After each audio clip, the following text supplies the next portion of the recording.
लाखया चक्षुरुन्मिलितं येन तस्मै श्रीगुरुवे नमः। श्रीचैतन्यमनोभीष्टं स्थापितं येन भूतले स्वयं रूपकदा मह्यं ददाति स्वपदान्तिकम्।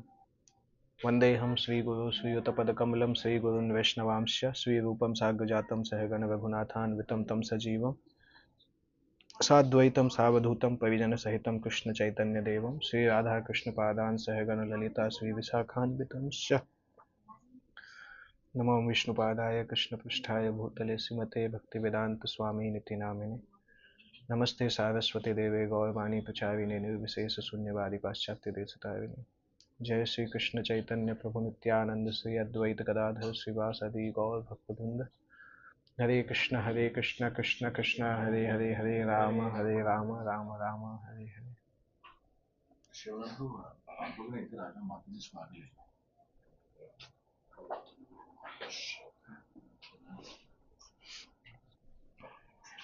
नेक्टर ऑफ इंस्ट्रक्शन के अभी जो श्लोक आने वाले हैं उस पर क्लास देना बहुत वो है, कठिन है। कठिन इन द सेंस चूंकि ये श्लोक अभी प्रेम भक्ति के स्तर तक पहुंच चुके हैं। पहले श्लोक में हमने साधना भक्ति, हालांकि पहले श्लोक में सेंस कंट्रोल का बताते हैं, परंतु लास्ट के जो 3 श्लोक हैं स्पेसिफिकली ब्रज धाम के बारे में बताते हैं। प्रभुपाद जी एक जगह पे बताते हैं कि गोलोक धाम का वर्णन करने के लिए, मतलब गोलोक धाम के ऊपर कुछ चीज क्लास देने के लिए व्यक्ति को इंद्रियों को पूरी तरह से नियंत्रित कर लेना चाहिए, तब वो क्वालिफाइड होता है। तो उस सेंस में अगर देखा जाए तो बहुत मुश्किल है। उस सेंस में फिर आगे के दोनों सेशन वही मुझे डर लग रहा है कि कैसे देंगे।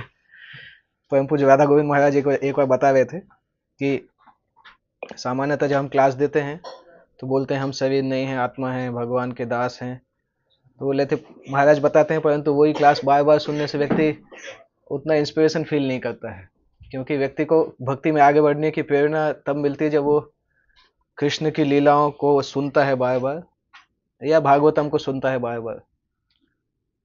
इसलिए एक बार इस्कॉन वृंदावन में एक बार ये आया था कि लोग भागवतम क्लास के बाद एक भक्त ने प्रश्न पूछा था कि इतने सारे लोग प्रेमानंद जी महाराज के पास क्यों जाते हैं, क्यों जा रहे हैं। तो स्पीकर ने आंसर दिया क्योंकि हम लोग अपनी क्लासेस में शरीर आत्मा के ऊपर कुछ बताते ही नहीं हैं। इस तरह से स्पीकर ने बताया। मतलब एक तरीके से बात सही था वो। अगर भागवतम मतलब ऐसे टॉपिक्स के ऊपर बोल रहे हैं या भागवतम की लीलाओं के ऊपर बोल रहे हैं तो मतलब स्पीकर को भी उतना तैयारी करके आना चाहिए कि यहाँ हम उस चीज़ को जस्टिस कर सकें। परम पूज्य भक्तिचार्य स्वामी महाराज बोलते थे कि भागवतम क्लास देने के पहले तैयारी करना चाहिए, स्पॉन्टेनियस नहीं देना चाहिए। तैयारी करके आते हैं तो हमें भी पता होता है क्या बोलना है, नहीं तो हम ऑन द स्पॉट जो दिमाग में आता है वो बोलते हैं। कभी कभी अच्छा भी हो सकता है, हालांकि जो बहुत एडवांस होते हैं वो ऑन द स्पॉट जो बोलते हैं वो भी अच्छा ही होता है, परंतु जनरली अगर हम तैयारी करके नहीं आते हैं तो हम कंफ्यूज हो जाते हैं कि क्या बोलेंगे। तो वो स्पीकर बता रहे थे कि प्रभुपाद जी ने पुस्तकों में, चैतन्य चरितामृत में और हमारे गौड़ी वैष्णव आचार्यों ने कितनी सारी वस्तुएं भक्ति को कितना डिटेल में बताया है, परंतु जब हमारे प्रचारक उसको अच्छे से अध्ययन नहीं करते तो हम हमेशा बेसिक चीज़ ही बोलते हैं। इसलिए एक चीज़ हमने देखा है, मंदिर की जो संडे फीस्ट क्लासेस होती है ना, किसी भी इस्कॉन मंदिर की संडे फीस्ट क्लासेस जो होती हैं उसमें पुराने भक्त धीरे धीरे जाना कम कर देते हैं, क्योंकि हर क्लास नई ऑडियंस के लिए ही होती है। तो भक्तों को लगता है कि क्या मिल रहा है, हर बार ही वही सुनते हैं वो। तो एक बैलेंस जरूरी है कि किस भक्त को किस स्तर पे हम क्या क्या कर सकें। ऐसा नहीं कि हम हमेशा वृंदावन की लीलाओं का वर्णन करेंगे, क्योंकि प्रभुपाद जी ने भी उसका बैलेंस्ड अप्रोच रखा है। अगर आप देखेंगे प्रभुपाद जी कृष्ण लीला का जब वर्णन करते हैं कृष्णा बुक में 10वें स्कंद का, तो लीलाओं के बीच में प्रभुपाद बहुत फिलॉसफी भी बताते हैं। रासलीला का वर्णन चलता रहता है, प्रभुपाद वहां पे शरीर आत्मा के बारे में बताते हैं, क्योंकि वो एक आवश्यक एस्पेक्ट है। ये बोलने का मतलब नहीं कि उसको हम बताएंगे ही नहीं, क्योंकि वो एक फाउंडेशन है जिसके ऊपर पूरा कृष्ण लीला का बिल्डिंग खड़ा होता है। अगर शरीर आत्मा का स्तर भूल जाएंगे तो फिर हम कृष्ण लीला को भी समझ नहीं पाएंगे। कल ट्रेन में मैं एक व्यक्ति से बात कर रहा था, तो वो व्यक्ति पायस हिंदू थे, पर मतलब अंडरस्टैंडिंग उनकी क्लियर नहीं थी। तो वो बोलते हैं कि प्रेम केवल शादी में नहीं होता है, शादी के बिना भी प्रेम होता है। अगर केवल प्रेम शादी में होता तो रुक्मिणी जी ज्यादा ऊंची होती, राधा ऊंची नहीं होती। तो मतलब एक कॉन्सेप्ट उन्होंने मन से बनाया, और उस कॉन्सेप्ट को सपोर्ट करने के लिए राधा कृष्ण का उदाहरण देते हैं, जो राधा कृष्ण का उदाहरण भी अपने आप में गलत है। मतलब उस तरीके से उदाहरण नहीं दिया जा सकता है, क्योंकि राधा कृष्ण का संबंध हमारे जैसा शरीर का संबंध नहीं है जिसको हम ऐसे उदाहरणों से समझ सकें। तो इसलिए ये नेक्टर ऑफ इंस्ट्रक्शन इस स्टेज पे 8वें श्लोक में, 9वें श्लोक से लेके 9वें 10वें श्लोक में और 11वें श्लोक में भक्ति रस, ये नेक्टर ऑफ इंस्ट्रक्शन हमें बताता है कि आध्यात्मिक संसार किस तरह से है, आध्यात्मिक संसार में क्या क्या हायरार्की है। कुछ कुछ शास्त्रों में ऐसा वर्णन दिया गया है, अभी तो पहन हो गया, कुछ कुछ शास्त्रों में यह वर्णन दिया गया है जहाँ पे आध्यात्मिक संसार की वो बताए जाते हैं कि आध्यात्मिक संसार में क्या क्या वस्तुएं हैं, भौतिक आध्यात्मिक संसार में क्या क्या वस्तुएं हैं। जैसे एक तो श्रीमद् भागवतम में 5वें स्कंद में श्री सुखदेव गोस्वामी भौतिक संसार का वर्णन करते हैं, भारतवर्ष का, बाकी जो वर्ष है उनका वर्णन करते हैं। और उसके बाद श्री सनातन गोस्वामी ने एक ग्रंथ लिखा है बृहद भागवतम, जिसमें वो दूसरे अध्याय में दूसरे सेक्शन में वर्णन करते हैं जब एक गोवर्धन का एक बालक गोप कुमार वो अलग अलग लोकों में जाता है, उसको एक्चुअली कोई फिलॉसफी पता नहीं होती है। वो जैसे ही जिस लोक के बारे में सुनता है, क्योंकि वो वृंदावन से जगन्नाथपुरी की तरफ जाने वाले रहते हैं, तो वहाँ सुनते हैं कि स्वर्गलोक कितना अच्छा है, तो उसको पता ही नहीं था स्वर्गलोक क्या है। तो स्वर्गलोक चले जाते हैं, स्वर्गलोक में जाते हैं तो फिर बोर हो जाते हैं, मतलब स्वर्गलोक जाके इंद्र बन जाते हैं, क्योंकि इंद्र को देखते हैं तो इंद्र भगवान की इतनी इंटीमेट सेवा करते हैं, भगवान उनके हाथ से भोजन स्वीकार करते हैं, तो इनको लगता है मैं भी इंद्र के जैसा सेवा कर पाता तो अच्छा होता। और गोप कुमार का क्या है, गोप कुमार के पास जो मंत्र था, जो गोपाल मंत्र उनके गुरुजी ने दिया था, वो इतना शक्तिशाली मंत्र था कि गोप कुमार माला उस मंत्र को करते थे, वो कुछ ही दिन में उनको जैसे आता था कोई हवा में उड़ के ऊपर चला जाता है, लिफ्ट में बैठ के दूसरे लोक में चले जाते थे। मैं जब उसको पढ़ रहा था तो मैं सोच रहा था कि हम भी उतने ही सौभाग्यशाली हैं, परंतु हमारे मंत्र पे उतना श्रद्धा नहीं है। गोप कुमार के प्रामाणिक गुरु ने जो मंत्र दिया था उस पर उसको श्रद्धा थी। हमारे पास भी प्रामाणिक गुरु हैं, मंत्र भी सबसे अच्छा है, परंतु हम उतनी श्रद्धा से लेते ही नहीं है। तो गोप कुमार इंद्र लोक जाते हैं, इंद्र लोक के पास वहां पे जब देखते हैं भृगु मुनि लोग आते हैं, तो फिर महर लोग जाते हैं, वहां पे एक बार 4 कुमार आते हैं, तो उनको देख के पूछते हैं ये लोग कौन है। तो ऋषि लोग बोलते हैं अभी तुम यहाँ तक आ गए, तुम्हें पता ही नहीं 4 कुमार कौन है। तो उनके बारे में बताते हैं, फिर उनको इच्छा होती है कुमारों के लोक में जाने की, तपोलोक में, तो मंत्र करते हैं, तो फिर तपोलोक में चले जाते हैं। तपोलोक में जाते हैं, कुछ समय तक रहते हैं कुमारों के साथ, पर वहाँ पे कुमार लोग तो हमेशा भगवान के मेडिटेशन में डूबे रहते थे, और गोप कुमार को तो मेडिटेशन की आदत नहीं थी, ये गोपाल मंत्र करना जानते थे और भगवान का दर्शन करना जानते थे, तो वहाँ भगवान का दर्शन नहीं होता है तो ऊब जाते हैं। फिर एक दिन वहाँ पे जब ब्रह्मा जी आते हैं, तो गोप कुमार 4 कुमारों से पूछते हैं ये कौन व्यक्ति है, तो 4 कुमार भी हंसते हैं कि ये जाने बिना कि ये कौन व्यक्ति है तुम यहाँ तक आ कैसे गए। मतलब कोई व्यक्ति अगर तपोलोक तो चला जाए, उसको पता ही नहीं कि भगवान ब्रह्मा कौन है, तो आश्चर्य होगा ना। हमें भी आश्चर्य होगा कि कोई 16 माला वाला पूछे कि राधा रानी कौन है, तो आश्चर्य तो होगा हमें भी। तो 4 कुमार मुस्कुराते हैं, आपको ब्रह्मा जी के बारे में नहीं पता है। फिर जब उसको ब्रह्म लोक का पता चलता है तो ब्रह्मा जी के लोक में चले जाते हैं, और वहां पे भी ब्रह्मा बनने की इच्छा होती है, तो मंत्र के जब से ब्रह्मा भी बन जाते हैं, तो वहां पे भी संतुष्ट नहीं होते, क्योंकि ब्रह्मा की बहुत सारी सेवाएं भी रहती हैं।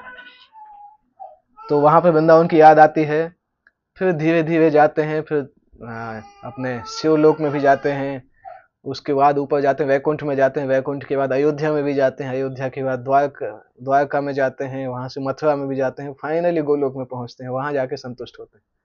हालांकि स्टोरी हम सब ने सुनी है, जब आप बृहद भागवतम में पढ़ते हैं तो बहुत डिटेल्ड स्टोरी है, मतलब उसके इमोशंस को बताया है, क्या क्या स्पेसिफिक घटनाएं होती हैं जिसके कारण उस लोक में उसका मन उचट जाता है, फिर दूसरे लोक में जाता है। बहुत अच्छा ग्रंथ है। तो उस ग्रंथ में आध्यात्मिक संसार और भौतिक संसार के उसको घटनाओं का वर्णन किया गया है कि कौन से लोक में क्या क्या वस्तुएं हैं। तो उसी तरह से इन 3 श्लोकों में, चूंकि नेक्टर ऑफ इंस्ट्रक्शन जो ग्रंथ है वो एक सिनॉप्सिस जैसा ग्रंथ है, इसमें बहुत डिटेल वर्णन नहीं है, परंतु श्री रूप गोस्वामी चाहते थे कि गौड़ीय वैष्णवों के लिए एक ऐसा ग्रंथ हो जिस ग्रंथ में हम शुरू से लेकर अंत तक के आध्यात्मिक सिद्धांतों को केवल कम से कम श्लोकों में हम उसको लिख सके। तो इसलिए उन्होंने 11 श्लोकों में इसका वर्णन किया। तो 9वें श्लोक से प्रारंभ होता है, जहाँ पे एक्चुअली यहाँ पे भौतिक संसार का वर्णन होता ही नहीं, वैकुंठ से ही चालू होता है ये। 8वें श्लोक में क्या था, तन्नाम रूप चरिता ओके। तो श्लोक आप लोगों के सामने है क्या, सबके सामने दोहरा पाएंगे?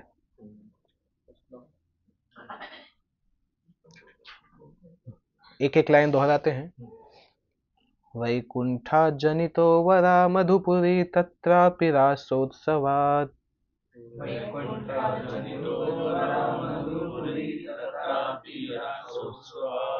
वृन्दारण्यमुदार पाणिरमणात् तत्रापि गोवर्धनः।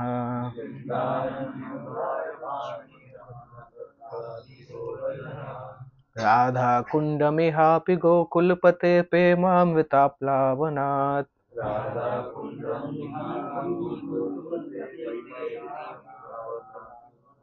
कुर्यादस्य विराजतो गिरितटे सेवां विवेकिनः न कः।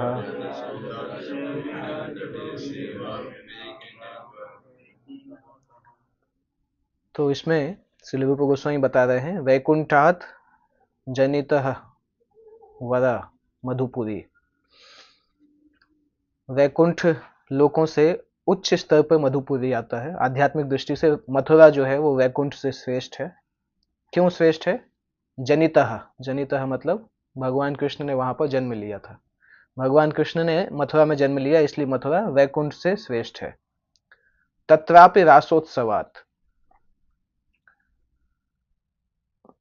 उसके कारण वृंदारण्य, वृंदारण्यम उदार पानी रमतात, मथुरा से भी श्रेष्ठ है वृंदावन।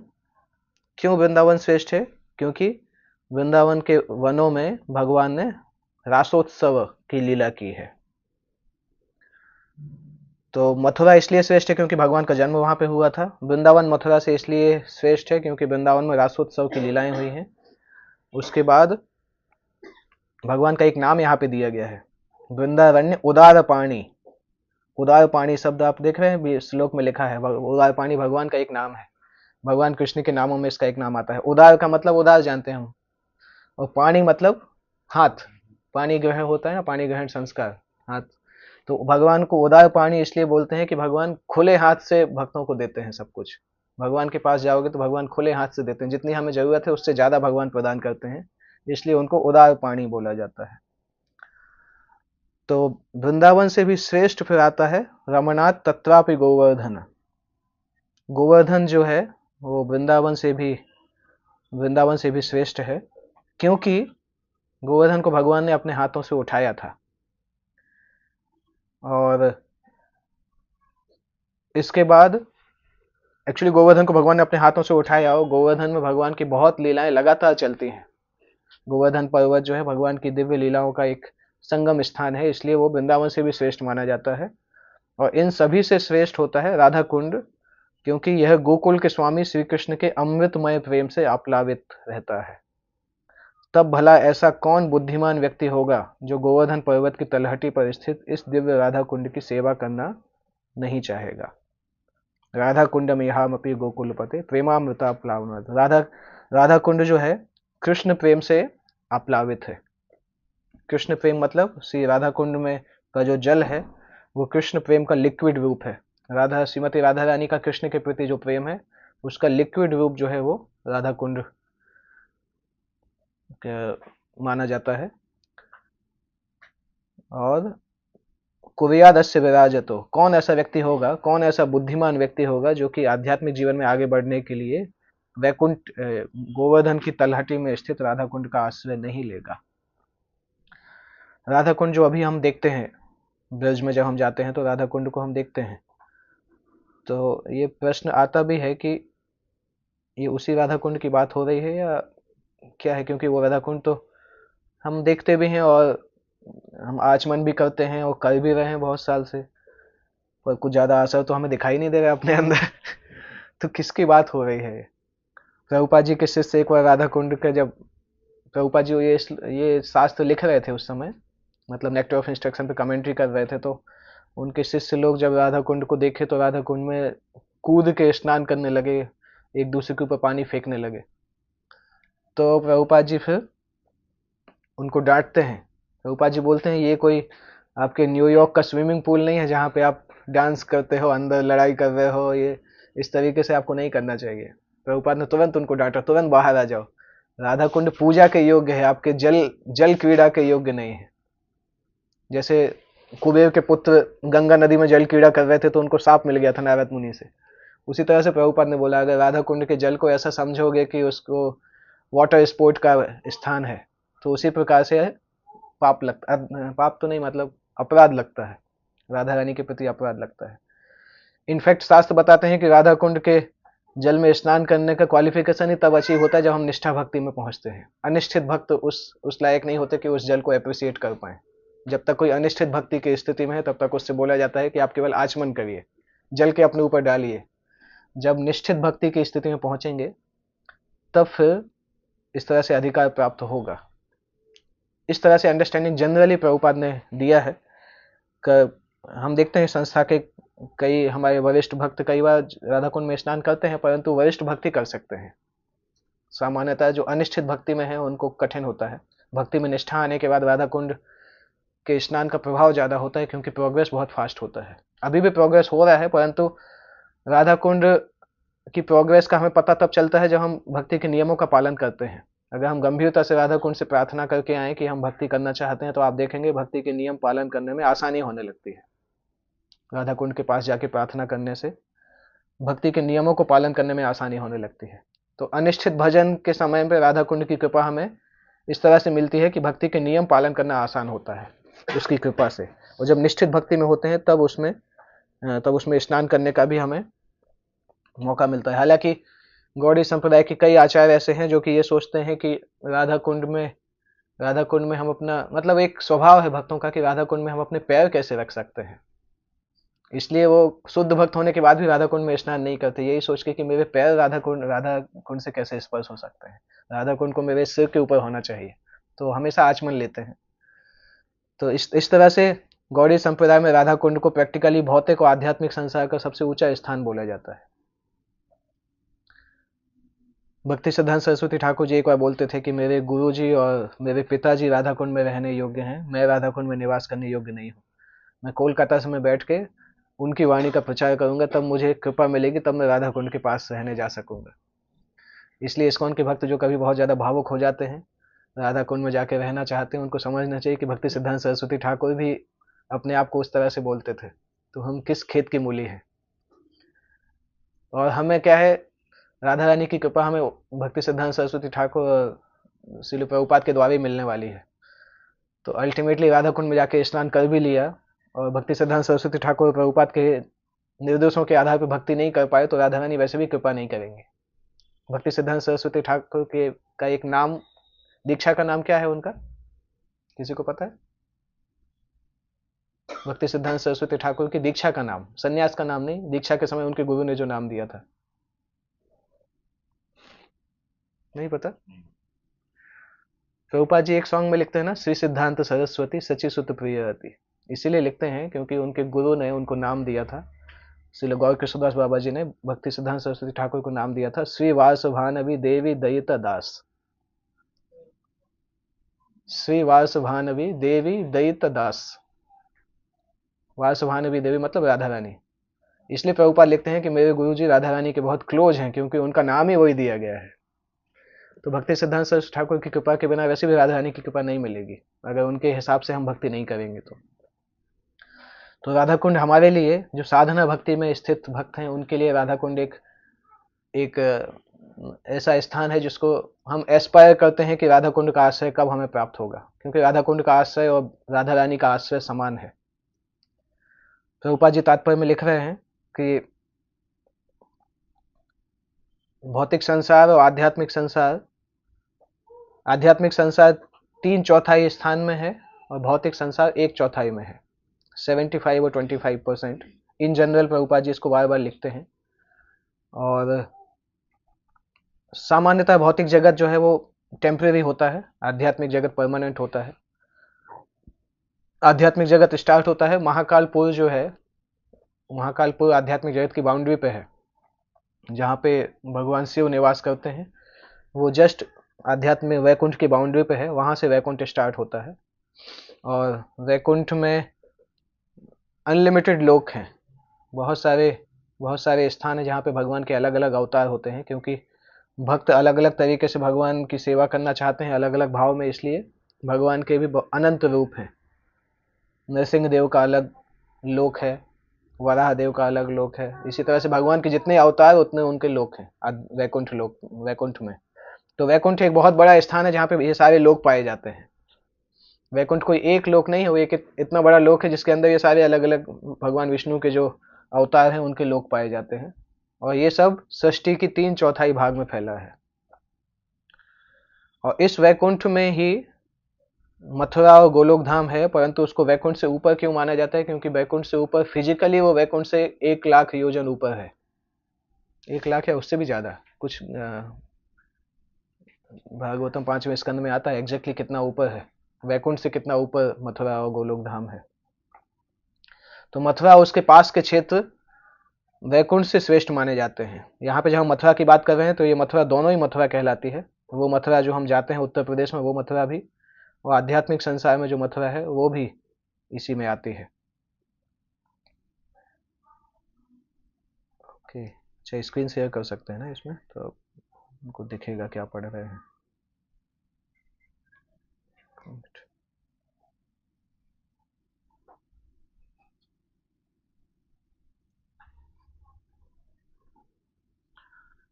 तो यद्यपि मथुरा इस भौतिक जगत में है, उसके बाद भी मथुरा को वैकुंठ से श्रेष्ठ माना जाता है, क्योंकि मथुरा में साक्षात भगवान स्वयं प्रकट हुए हैं। मथुरा का नाम कृष्ण लीला के अलावा कहीं और भी आता है भागवतम में, किसी को पता है? कृष्ण लीला के अलावा यहाँ अलावा मथुरा में एक और बहुत प्रसिद्ध लीला हुई थी। ध्रुव महाराज, मधुवन, मधुवन में ध्रुव महाराज को बोला गया था कि आप वहां जाके तपस्या करिए। नारद मुनि बोलते हैं क्योंकि वहां पे भगवान हरि निरंतर वास करते हैं, इसलिए बोलते हैं क्योंकि मथुरा इतना उच्च स्थान था कि वहां पे भक्ति का क्रैश कोर्स पॉसिबल था। कोई और तीर्थ में जाके करते तो उनको ज्यादा समय लगता, परंतु मथुरा में जाने से उनकी जो आध्यात्मिक साधना थी वो बहुत फास्ट रूप से फलीभूत हुई थी, इसलिए 6 महीने के अंदर भगवान के दर्शन हो गए थे। तो इसलिए हम लोग भी जब वृंदावन जाते हैं तो इसलिए जाते हैं कि जो साधना हम सूरत में रह के कई साल में कर पाएंगे वो वृंदावन में 3 दिन में कर सकते हैं। परंतु हमें तैयार भी होना चाहिए, ऐसा नहीं कि वहां जाके सोते ही रह गए कि वहां मंगल आरती में भी नहीं जा रहे हैं, कथा भी नहीं सुन रहे हैं, परिक्रमा भी नहीं कर रहे हैं, ऐसे ही वापस आ जाएंगे तो फिर ऐसे ही होगा कि बहुत पैसा खर्च करके गए परंतु कुछ कर नहीं पाए। भक्ति प्रेम महाराज एक उदाहरण देते हैं कि कोई अगर 1 लाख रुपए का टिकट लेके अमेरिका जाता है 7 दिन के लिए, वो 7 दिन होटल में सो के वापस आ जाता है, तो जाने का मतलब ही क्या, क्योंकि उसने कुछ देखा ही नहीं। तो इसी तरह से वृंदावन अगर जा रहे हैं और वृंदावन में हम साधना ही नहीं कर रहे हैं तो फिर कुछ फायदा मिलेगा, परंतु बाद में आके पछताना ही होगा कि इतनी ऊंचे स्थान में गए जबकि कुछ किया नहीं वहां पे जाके। तो मथुरा में भगवान स्वयं प्रकट हुए थे, और वृंदावन के भीतरी जंगल मथुरा से श्रेष्ठ हैं, क्योंकि यहाँ पे 12 वन है, ताल वन, मधुवन, बहुला वन, ऐसे 12 वन है यमुना के दोनों किनारों पे, जहाँ पे भगवान ने बहुत सारी लीलाएं की हैं।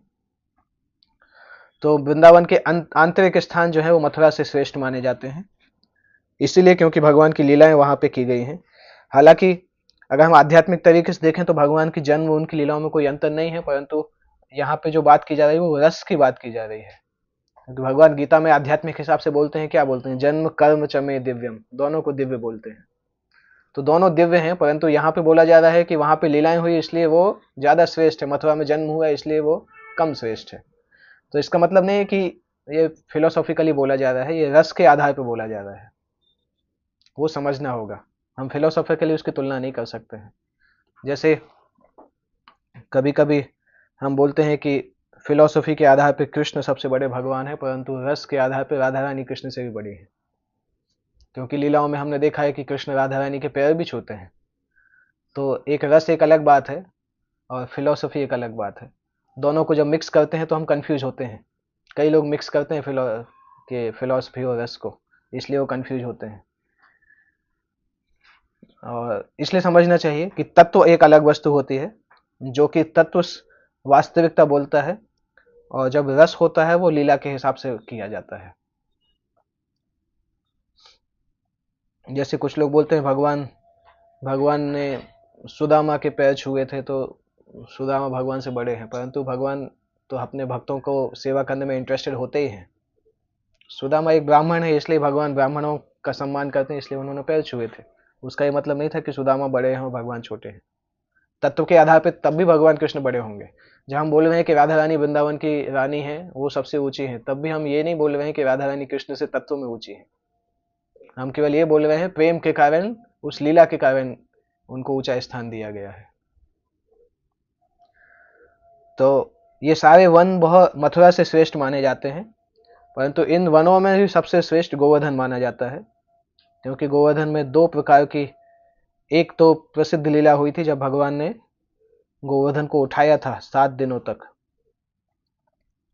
भगवान उस लीला से बहुत सारी चीजें अचीव करना चाहते थे। एक तो इंद्र को दंड प्रदान करना चाहते थे, दूसरा चीज ये भी चाहते थे कि भगवान से मिलने के लिए सबके पास स्पेसिफिक टाइम था। जैसे जब भगवान जंगल में जाते थे, तो गोप मित्र जो है उनके पास टाइम रहता था, गायों के पास और गोप मित्रों के पास, वो उनका एक्सक्लूसिव टाइम स्लॉट था भगवान से मिलने के लिए। इसी तरह से यशोदा का भी एक्सक्लूसिव टाइम स्लॉट था, सुबह के समय, शाम के समय। परंतु कुछ वृंदावन में एक कैटेगरी था जिनका कोई स्पेसिफिक टाइम स्लॉट था ही नहीं। गोपियों को कोई टाइम स्लॉट नहीं था भगवान से मिलने के लिए। इसलिए गोपियां हमेशा सोचती रहती थी कि हमारा जन्म हुआ किस लिए है, हम भगवान के सामने जा भी नहीं पाते हैं, कोई मिलने का भी कोई टाइम नहीं है। तो भगवान सोच रहे थे कि कुछ ऐसा करना चाहिए जब वृंदावन में सभी को समान रूप से दर्शन हो सके। और उसी समय इंद्र ने ये कांड कर दिया, तो भगवान अंदर से सोच भी रहे थे कि ठीक है, इंद्र को भी सजा हो जाएगी और मेरा ये काम भी हो जाएगा। इसलिए भगवान ने वो गोवर्धन लीला में एक साथ कई वस्तुओं को किया। हालांकि भगवान इंद्र से नाराज थे, क्योंकि इंद्र के कारण ब्रजवासियों को बहुत परेशानी हुई थी, इसलिए भगवान इंद्र से नाराज थे। और इंद्र जब आते भी हैं तो भगवान पहले भगवान उनसे बोलते भी हैं। जैसे ब्रह्मा जी ने भी जब भगवान को नाराज किया था, तो भगवान ने लास्ट में उनको बोला था कि आगे से ध्यान रखा करिए। इवन जब ब्रह्मा जी ने हिरण्यकश्यप को वरदान दिया था, तो आप 7वें स्कंद में पढ़ेंगे, जब ब्रह्मा जी भगवान की आरती करने आते हैं, तो पहले भगवान कुछ नहीं बोलते, जाते जाते बोलते हैं आगे से ध्यान ध्यान रखिएगा, ऐसे असुरों को शक्ति मत दिया करिए। भगवान बोल के जाते हैं कि खुद शक्ति दे देते हो, आशीर्वाद दे देते हो, फिर हैंडल नहीं कर पाते, फिर मेरे पास रोते हुए आते हो, तो मुझे अवतार लेना पड़ता है। एक ही श्लोक में भगवान बोलते हैं, पर प्रभुपाद जी बोलते हैं देखो भगवान यहाँ पे ब्रह्मा जी को वार्निंग दे रहे हैं कि आगे से थोड़ा सावधान रहो, किसको वरदान देना है किसको नहीं देना है। कभी मतलब थोड़ा सा डिस्कशन होना चाहिए। भले ही ब्रह्मा जी बोलते हैं उसने इतना किया इसलिए देना पड़ेगा, परंतु भगवान तब भी बोलते समझना तो चाहिए कि वो करेगा क्या। ऐसी तरह से है कि आप किसी आतंकवादी को जाके बंदूक दे आओगे, फिर वो परेशान करेगा, फिर बोलोगे अभी बंदूक क्यों दे दिया उसको। तो वही है, ब्रह्मा जी ने शक्ति दिया, ब्रह्मा जी नॉर्मली शक्ति देते हैं, कंस को भी ब्रह्मा जी ने शक्ति दिया था। तो इस तरह से भगवान जब इंद्र से क्रुद्ध होते हैं, फिर वर्षा करते हैं ब्रजवासियों की रक्षा करने के लिए। अपने हाथों से गोवर्धन को उठाते हैं। जब भगवान गोवर्धन को उठाते हैं तो गोवर्धन का एक पत्थर निकल के जमीन पे रहता है, बाकी गोवर्धन उठ जाता है। उस पत्थर को भगवान उपयोग करते हैं, उसके ऊपर खड़े होकर गोवर्धन को उठाते हैं। क्योंकि भगवान की हाइट तो कम थी, ब्रजवासियों की हाइट ज्यादा थी, अगर अपनी हाइट से उठाते गोवर्धन को तो बाकी लोग घुस ही नहीं पाते, लेट के जाना पड़ता। इसलिए एक पत्थर वहां पे ऊंचा सा पत्थर एक हो जाता है, भगवान उसके ऊपर चढ़ते हैं फिर उठाते हैं, जिससे कि सब लोग शांति से रह सकें। इसलिए जीव गोस्वामी बहुत डिटेल में वर्णन करते हैं कि जब उठाते हैं तो अंदर एक महल जैसा होता है, भूमिगत बेसमेंट में एक महल जैसा होता है, वहां पे खाने का सामग्री, पीने का सामग्री, सोने का सब कुछ रहता है। तो ब्रजवासी 7 दिन तक भूखे नहीं थे। केवल परीक्षित महाराज को सौभाग्य मिला था 7 दिन तक भूखे रहने का, ब्रजवासी भूखे नहीं थे। ब्रजवासियों का हर दिन पार्टी चलता था, क्योंकि इतना सारा चीज रखा हुआ था उसके अंदर, गोवर्धन के अंदर भगवान ने अरेंज किया था वहां पर। तो इसलिए गोवर्धन पर्वत को श्रेष्ठ माना गया, क्योंकि बहुत सारी ऐसी इंटीमेट लीलाएं गोवर्धन पर्वत में हुई हैं। गोवर्धन पर्वत पर ही कृष्ण अपने गोप मित्रों के साथ गायें चराते थे, और वहीं पर श्रीमती राधा रानी से भी मिलते थे और उनसे प्रेममयी लीला करते थे। इसलिए गोवर्धन पर्वत है। और गोवर्धन पर्वत का सबसे ऊंचा स्थान है उसकी तलहटी में स्थित राधा कुंड। अभी हम देखते हैं, अभी की स्थिति में राधा कुंड गोवर्धन से दूर दिखाई देता है, क्योंकि गोवर्धन पर्वत अंदर जा रहा है। अदरवाइज राधा कुंड श्याम कुंड को गोवर्धन पर्वत की आंखें बोला जाता है।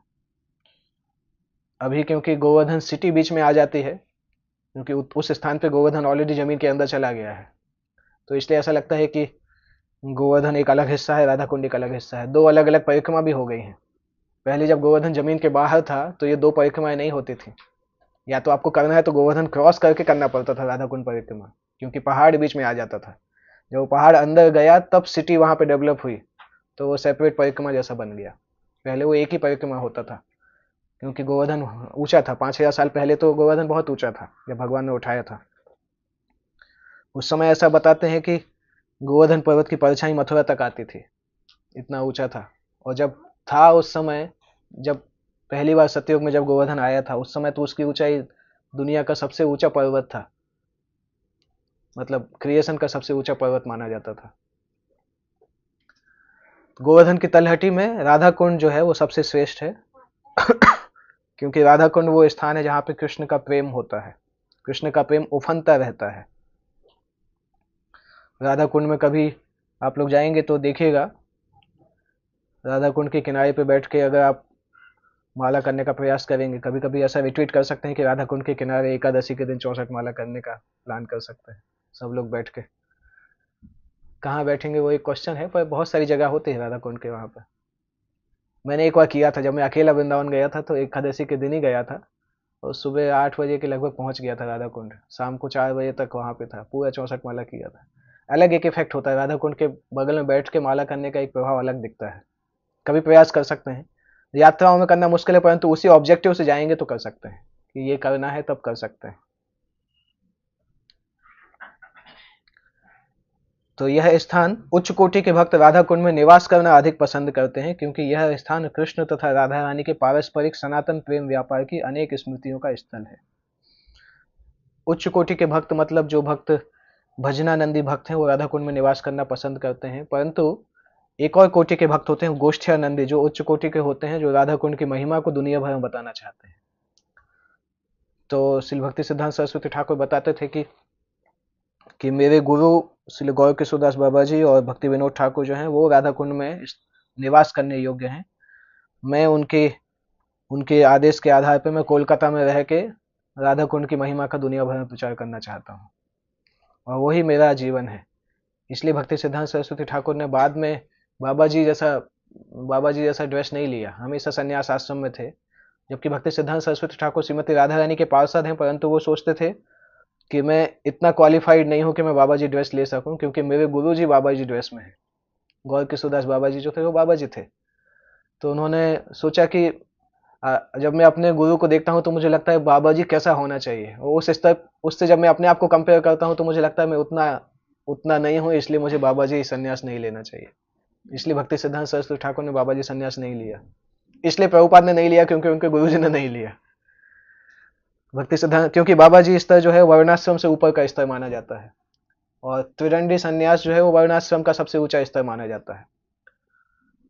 तो चैतन्य चरितामृत में ऐसा वर्णन आता है, यहाँ पे जो प्रभुपाद बता रहे हैं कि चैतन्य महाप्रभु ने वृंदावन के दर्शन किए परंतु जब वो गोवर्धन गए तो उन्हें राधा कुंड के दर्शन नहीं हुए थे।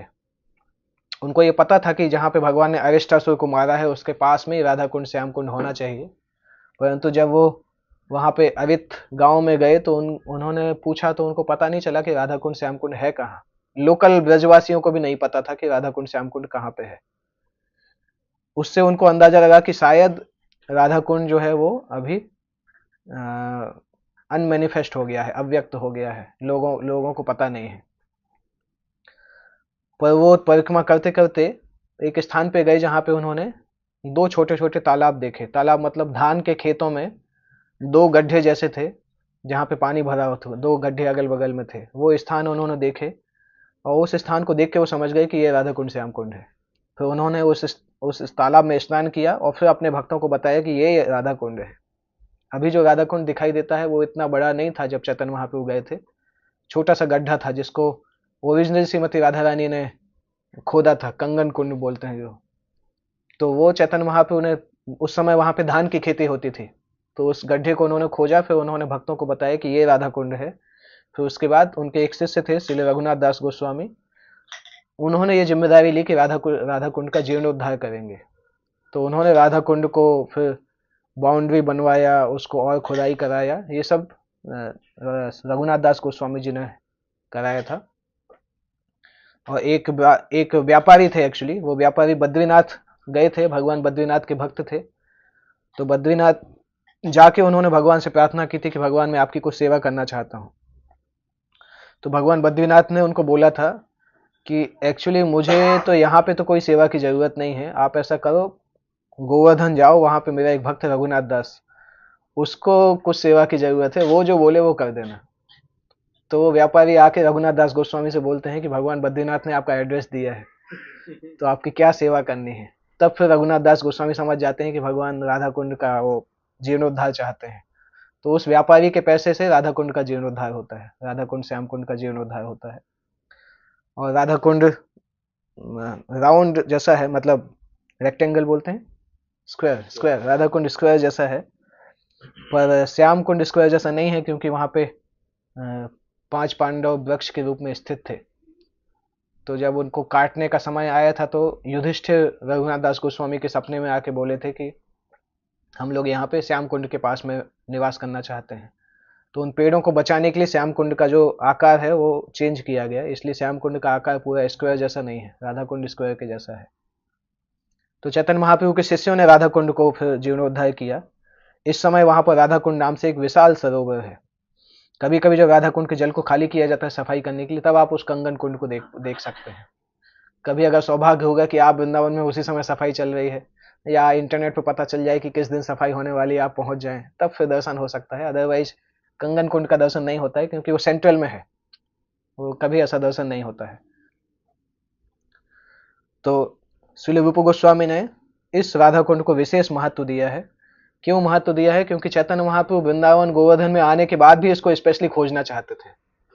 उसको इस चैतन्य महाप्रभु अधीर हो गए थे कि राधा कुंड है कहाँ, उसको खोज खोज निकालना चाहते थे, इसलिए श्रील रूप गोस्वामी ने उसको सबसे ऊंचा माना है। तो ऐसा कौन होगा जो राधा कुंड को छोड़कर अन्यत्र निवास करना चाहेगा? दिव्य बुद्धि से युक्त कोई भी व्यक्ति ऐसा करना नहीं चाहेगा। लेकिन राधा कुंड के महत्व को ना तो अन्य वैष्णव संप्रदाय वाले समझ सकते हैं, ना ही भगवान चैतन्य महाप्रभु की भक्ति में अरुचि रखने वाले लोग ही राधा कुंड के आध्यात्मिक महत्व को समझ सकते हैं। बाकी वैष्णव संप्रदाय में भी श्रीमती राधा रानी को उतना नहीं समझ पाते हैं, इसलिए राधा कुंड को भी उतना नहीं समझ पाते हैं। गौड़ीय वैष्णव संप्रदाय में राधा कुंड का बहुत महत्व है, चैतन्य महाप्रभु की कृपा के कारण। इस प्रकार राधा कुंड मुख्यतः गौड़ीय वैष्णव द्वारा पूजित है, जो भगवान श्री कृष्ण चैतन्य महाप्रभु के अनुयायी हैं। उस तो इनफैक्ट चार वैष्णव संप्रदाय में श्रीमती राधा रानी के बारे में ज्यादा डिस्क्रिप्शन था भी नहीं। चैतन्य महाप्रभु के आने के पहले, माधवेंद्र पुरी के आने के पहले, माधवेंद्र पुरी ने श्रीमती राधा रानी के बारे में बताया, शास्त्रों में से निकाला, खोज के उनकी महिमाओं को निकाला। और इसलिए हम वो सॉन्ग भी गाते हैं, यदि गौर ना हुई तो तबे की हुई तो केमो ने धारिताम दे, राधा महिमा प्रेम रस सीमा जगत जानत के। यदि चैतन्य महाप्रभु नहीं होते तो राधा कुंड के बारे में संसार को पता नहीं चलता। तो ये 9वां श्लोक राधा कुंड की महिमा के बारे में बताते हैं। 10वें श्लोक में श्रीमती राधा रानी के बारे में बताते हैं, और राधा कुंड का और भी ग्लोरिफिकेशन होता है। 10वां श्लोक करना है कि अगली क्लास में करेंगे? कितना समय है हमारे पास?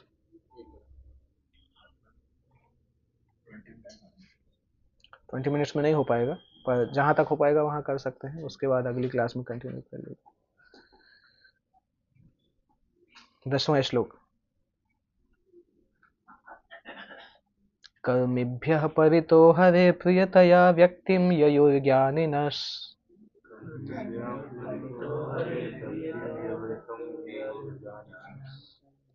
ज्यादा कठिन हो रहा है, और छोटा करें क्या इसको? छोटा करेंगे तो ट्यून नहीं बना पाएंगे, फिर वो ट्यून एक ही लाइन का है पूरा। तेभ्यो ज्ञान विमुक्त भक्ति परमा प्रेमैक निष्ठास्ततः।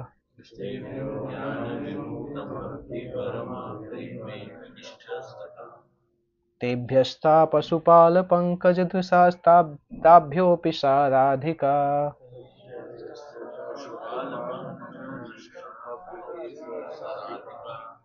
प्रेष्ठा तद्वदीयं तदीय सरसी तां नाश्रयेत् कः कृति।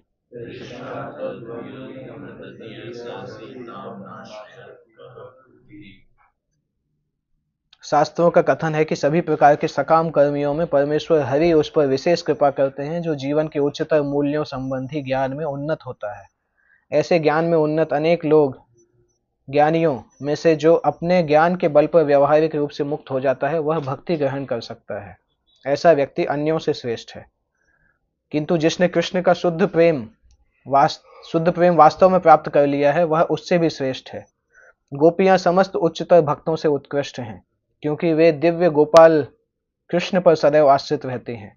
गोपियों में से श्रीमती राधा रानी कृष्ण को सर्वाधिक प्रिय हैं।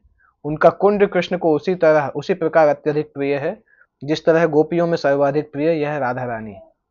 तो ऐसा कौन होगा जो राधा कुंड में नहीं रहना चाहेगा और उल्लासमय भक्ति भाव से पूरित आध्यात्मिक शरीर द्वारा श्री राधा गोविंद के दिव्य युगल जो नित्य ही अपनी अष्टकालीय लीला संपन्न करते हैं उनकी प्रेममयी सेवा करना नहीं चाहेगा। निस्संदेह जो लोग राधा कुंड के तट पर भक्ति करते हैं वे ब्रह्मांड के सर्वाधिक भाग्यशाली व्यक्ति हैं। 9वें श्लोक में वर्णन किया कौन सा स्थान सबसे ऊंचा है। 10वें श्लोक में वर्णन किया कौन से भक्त सबसे ऊंचे हैं। सबसे पहले स्टार्ट होता है कर्मिभ्यः परितो हरेः प्रियतया। कर्मिभ्यः मतलब सारे सकाम कर्मियों की अपेक्षा परितः हरेः प्रियतया। ऐसे लोग बहुत श्रेष्ठ हैं जिन पर भगवान विशेष कृपा करते हैं। विशेष कृपा किस तरह से भगवान करते हैं। जब भगवान की विशेष कृपा होती है तो व्यक्ति आध्यात्मिक ज्ञान में के बारे में इंक्वायरी करना चालू करता है। जब मन में विचार आता है कि भौतिक जीवन से अलग भी कुछ है तब समझना चाहिए कि कुछ ना कुछ भगवान कृष्ण की कृपा हुई है। क्योंकि हम लोग भले ही अभी सोचते हैं कि जीवन का लक्ष्य भगवत धाम जाना है, परंतु भक्ति के संपर्क में आने के पहले हमें भी कुछ पता नहीं था। हम भी तो वैसे जीवन जी रहे थे। अभी सोच के थोड़ा अचरज लगता है कि व्यक्ति ऐसा जीवन कैसे जी सकता है कि जिसका कोई लक्ष्य नहीं हो। अभी थोड़ा अजीब लगता है कि जिए जा रहे हैं बिना लक्ष्य के, कैसे जी सकते हैं। परंतु थोड़ा डीपली सोचेंगे तो हम भी जिए ही जा रहे थे, पर पता नहीं कैसे वो चेतना आया कि इस दिशा में सोचना चालू किया। इसलिए यहाँ पे लिखते हैं भगवान हरि की विशेष कृपा होती है जब व्यक्ति उस ज्ञान के बारे में सोचना चालू करता है कि भौतिक जीवन के अलावा भी कोई दूसरा जीवन है। वो भगवान की कृपा मानी जाती है। और जैसे जैसे उसमें जाते हैं वैसे वैसे भगवान जैसे जैसे उस जीवन में प्रवेश करते हैं और आगे बढ़ते हैं तो भगवान की कृपा बढ़ती जाती है। और ऐसे ज्ञानी लोग, बहुत सारे ऐसे लोग हैं जो अध्यात्म के ज्ञान में इंटरेस्टेड होते हैं और ज्ञान प्राप्त करते भी हैं। फिर ऐसे ज्ञानियों में ऐसे लोग बहुत बड़े होते हैं जो कि उस ज्ञान के बल पे ये पता कर पाते हैं कि भक्ति करना जीवन का लक्ष्य है।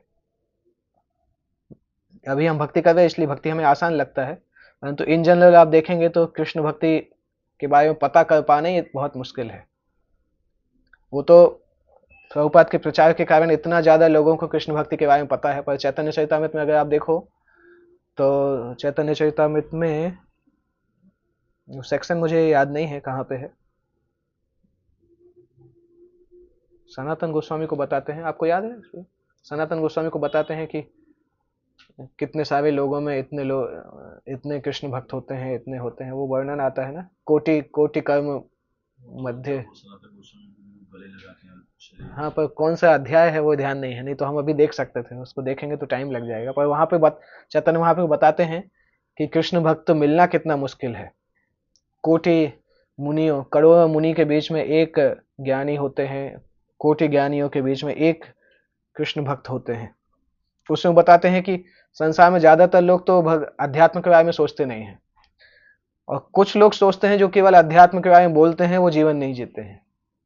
वेदों में जो निषिद्ध काम है वो करते हैं, परंतु बोलते हैं वेदों का पालन करना चाहिए। उसके बाद फिर कुछ लोग होते हैं जो कि अध्यात्म के बारे में जानते हैं, उसमें से बहुत सारे लोग निराकारवाद की तरफ चले जाते हैं।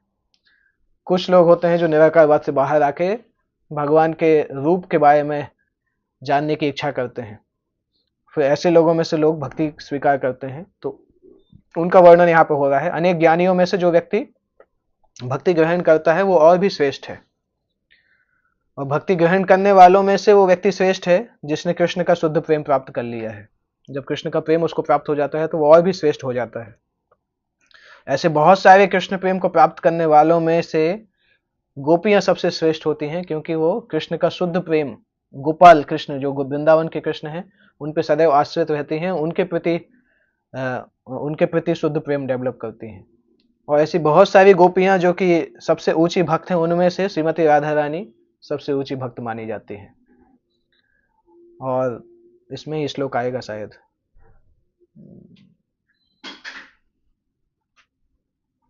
यथा राधा प्रिया विष्णु तस्याः कुंडम प्रियम तथा सर्व गोपेशु सैवैका विष्णु अत्यंत वल्लभा। जिस प्रकार श्रीमती राधा रानी भगवान कृष्ण को प्रिय है, उसी प्रकार उनके स्नान का स्थान भी भगवान को उतना ही प्रिय है। समस्त गोपियों में वे ही अकेले भगवान की परम प्रिया के रूप में है। तो इस तरह से राधा कुंड जो कि उल्लासमय भक्ति भाव से पूरित है, वहां पे व्यक्ति निवास करके आध्यात्मिक शरीर के द्वारा श्री श्री राधा गोविंद की राधा गोविंद जो कि वहां पे अष्टकालिया लीला करते हैं, उनकी प्रेममयी सेवा करना चाहता है। इसलिए राधा कुंड में निवास करने वाले लोग ब्रह्मांड में सर्वाधिक भाग्यशाली होते हैं। बहुत महत्वपूर्ण है समझना। राधा कुंड के लिए हमें एस्पायर करना चाहिए, परंतु राधा कुंड में निवास करना तब करना चाहिए जब हम जस्टिफाई कर सकें। क्योंकि एक दूसरा इंजंक्शन आता है कि राधा कुंड के किनारे पे रह के अगर कोई पाप करता है तो उसको पाप का फल ज्यादा मिलता है। तो वृंदावन धाम थोड़ा सा कठिन धाम है। वृंदावन धाम में रहने से जो फायदा मिलता है, परंतु वहां रहने से अगर आप पाप करेंगे, रह के पाप करेंगे, तो उसका फल ज्यादा कठोर होता है। इसलिए राधा कुंड आध्यात्म का सबसे ऊंचा स्थान है। वहां पे आप रहो और वहां पे रह के भक्ति नहीं करो, पाप कर्म करो या भक्ति में अपराध करो, तो उसका फल ज्यादा मिलता है। इसलिए तो राधा कुंड में जाके रहने के लिए अनिश्चित भक्ति से बाहर जाना चाहिए, तब हम उस दिशा में सोच सकते हैं। चैतन्य महाप्रभु और उनके फॉलोअर्स इसलिए बताते हैं कि गौड़ीय वैष्णवों के लिए श्रीधाम मायापुर बहुत बहुत एप्रोप्रिएट है। कलयुग के लोगों के लिए मायापुर बहुत एप्रोप्रिएट है, क्योंकि श्रीधाम मायापुर और श्रीधाम वृंदावन में कोई अंतर नहीं है आध्यात्मिक रूप से। परंतु श्रीधाम में मायापुर में एक एडवांटेज है कि चैतन्य महाप्रभु के उदास भाव के कारण वहां पे अपराधों का कोई भय नहीं है। मायापुर धाम में आसानी से आप रह सकते हो। अपराध होते भी हैं तो चैतन्य महाप्रभु नित्यानंद प्रभु आसानी से माफ कर देते हैं। इसलिए प्रभुपाद जी अपने अपने शिष्यों को बोलते थे कि अगर आपको जाना है तो मायापुर पहला प्रायोरिटी है, अगर आपका उतना स्तर नहीं है। ऐसा नहीं है कि हर व्यक्ति ये सोचे कि हम वृंदावन में फ्लैट ले लेंगे और रहने लगेंगे, उतना वो नहीं है। अगर हमारा अध्यात्म का स्तर उतना नहीं है तो मायापुर हमारे लिए ज्यादा अच्छा है, वहां पे फ्लैट लेके रहना ज्यादा अच्छा है। क्योंकि हम अगर अपराध करेंगे तो मायापुर में उन अपराधों को माफी मिल सकती है, परंतु वृंदावन में उसका फल ज्यादा मिलता है। इसलिए तो लिखा है जो ब्रह्मांड में सबसे भाग्यशाली हैं वो वृंदावन में निवास करते हैं। सभी के लिए वो प्रिस्क्राइब भी नहीं किया जाता है। और गौड़ी संप्रदाय सामान्यतः ऐसा बताते हैं कि कृष्ण भक्ति को दुनिया भर में फैलाना हमारा पहला गोल है, क्योंकि चैतन्य महाप्रभु ने डायरेक्ट इंस्ट्रक्शन वो दिया है कि पृथ्वी पे हर गांव में, हर शहर में कृष्ण नाम का प्रचार होना चाहिए। तो चैतन्य महाप्रभु के उस निर्देश के कारण गौड़ी वैष्णव जो है, प्रभुपाद से एक बार डिस्कशन कर रहे थे उनके शिष्य लोग। प्रभुपाद से डिस्कशन कर रहे तो प्रभुपाद ने बोला था जब व्यक्ति जिंदगी भर प्रचार करता है, जिंदगी भर अच्छे से भक्ति करता है, तब वृद्धावस्था में जब उसका शरीर उतना काम नहीं करता है, तब वो वृंदावन में जाके रिटायर हो सकता है। तो तमाल कृष्ण महाराज ने पूछा प्रभुपाद से, प्रभुपाद वृद्धावस्था का मतलब क्या है? तो प्रभुपाद ने बोला वृद्धावस्था तो जब व्यक्ति को लगे कि वृद्ध हो गया है। तो फिर सब लोग सोच रहे थे कि प्रभुपाद तो खुद ही 80 साल के तो हो ही गए हैं, तो ये वृंदावन में क्यों नहीं रहते हैं? ये 1975 या 76 की बात है, 79-80 ईयर्स के थे। प्रभुपाद को भी लगा कि ये लोग यही सोच रहे हैं। तो प्रभुपाद ने बोला एक्चुअली मैं तो अभी बूढ़ा नहीं हुआ हूँ। तो फिर तमाल कृष्ण महाराज बोलते फिर तो हम भी जिंदगी भर कभी बूढ़े नहीं हो पाएंगे। आप देखें प्रभुपाद वृंदावन में गए पर शरीर त्यागने के लिए गए। जब तक प्रभुपाद का शरीर चल रहा था प्रभुपाद वृंदावन में नहीं रहे। जैसे ही उनका शरीर थोड़ा सा चलना चालू हुआ तो वृंदावन छोड़ के लंदन चले गए थे। लास्ट में 1977 में अप्रैल मई में थोड़ा सा हेल्थ सही हुआ तो लंदन चले गए थे। तो प्रभुपाद जैसे आचार्य बताते हैं कि हमारा पहला यही कार्य है कि हम चैतन्य महाप्रभु के इस निर्देश को पूरा कर सकें, दुनिया के हर गांव और हर शहर में कृष्ण भक्ति और कृष्ण नाम का प्रचार हो। क्योंकि ये जो है आध्यात्मिक जीवन का एक लक्षण है कि व्यक्ति को दूसरे के लिए जिंदगी जीना चाहिए, अपना जीवन दूसरे की खुशी के लिए जीना चाहिए। क्योंकि वो भाव चैतन्य महाप्रभु का भाव है, कंपैशन का जो भाव है वो चैतन्य महाप्रभु का भाव है। तो उस भाव को जो स्वीकार करता है उसको चैतन्य महाप्रभु बहुत विशेष कृपा देते हैं। और उसी भाव के कारण उन्होंने बोला है कि पूरी दुनिया में कृष्ण नाम का प्रचार होना चाहिए, क्योंकि पूरी दुनिया में अगर लोग कृष्ण नाम करेंगे तो उनका आध्यात्मिक जीवन अच्छे से चलेगा। तो अगर हम डायरेक्टली उसके लिए कार्य करते हैं तो चैतन्य महाप्रभु की विशेष कृपा मिलती है। इसलिए हम देखते हैं कि हमारे संप्रदाय के जो आचार्य हैं, अभी भी जो इस्कॉन के गुरुज हैं, जब वो शरीर उनका बहुत जीर्ण हो जाता है तब वो वृंदावन में जाते हैं, विशेष रूप से इसीलिए कि अभी हम शरीर त्यागेंगे वहां पे।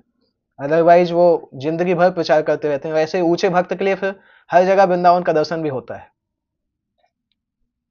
जो ऐसे भक्त हैं वो कहीं भी जाए वो वृंदावन के समान ही रहते हैं, उनकी चेतना में कोई अंतर नहीं आता है। तो वो हमारा गोल है। फिर तात्पर्य में प्रभुपाद जी करते हैं, बिगिनिंग से स्टार्ट कर रहे हैं प्रभुपाद जी की हर व्यक्ति कोई ना कोई कर्म में लगा है भौतिक लाभ कमाने के लिए। तो जो लोग कर्म करके भौतिक लाभ उठाना चाहते हैं वो कर्मी कहलाते हैं। भगवत गीता का एक श्लोक है, भगवत गीता के आधार पर संन्यास और त्याग का परिभाषा आपको पता है? किसी को याद है क्या है?